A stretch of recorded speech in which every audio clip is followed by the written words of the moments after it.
Let's all go to the movies. Let's all go to the movies. Let's all go to the movies and have ourselves some fun. Good morning and happy weekend, early-ish movie mom. I know the real reason you're calling me early. Could not wait to hear about the Avengers. Surprised you didn't call me on the way home from the theater last night. All right, movie mom, give us the good news. I really liked it. I thought it was so much fun. Not quite as good as the first one, but I got a huge kick out of it. Tony Stark, as we know, has a bit of an ego problem. He decides to invent a super-duper-duper smart robot. Turns out the robot is so smart, he decides to wipe out all of humanity. So a little bit of a problem there. There's only one path to peace, their extinction. Tried to create a suit of armor around the world, but I created something terrible. It's called the Ultron program. Isn't why we fight so we can end the fight and go home? Well, you amazingly failed.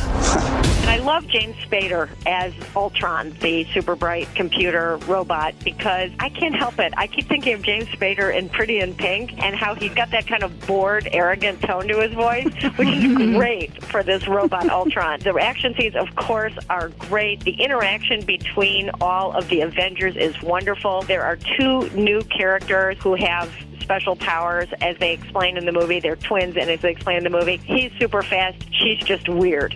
Her superpower, she can sort of wiggle her fingers at you, and then you go on a crazy acid trip.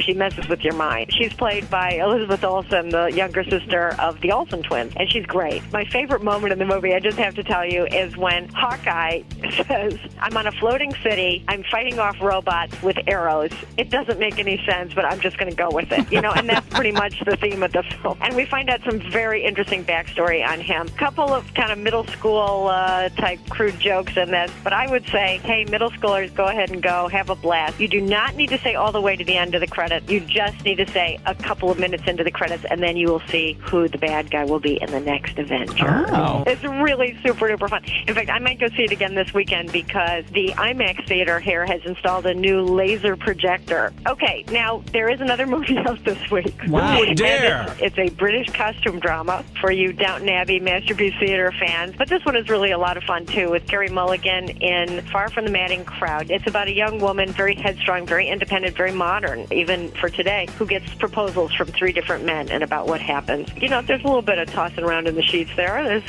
pretty exciting. I liked it. I thought it was great, but let's face it, Avengers is going to be #1 at the box office. It's already made over $200 million overseas. Wow. So excited. And this is the kickoff to all the good stuff coming this summer, so yes, I can't wait. All the good stuff is happening. We are going to have so much fun. Mad Max in 2 weeks looks insanely great. Pitch Perfect 2, are you kidding me? Looks also insanely great. So, yeah, we're going to have so much fun. Movie Mom, you can catch this interview up at WJBQ.com, where we always have a link to MovieMom.com. Thank you for talking with us early this week. We appreciate it. So does Jeff. Have a great weekend, and we'll catch up with you next week. Bye-bye. Bye.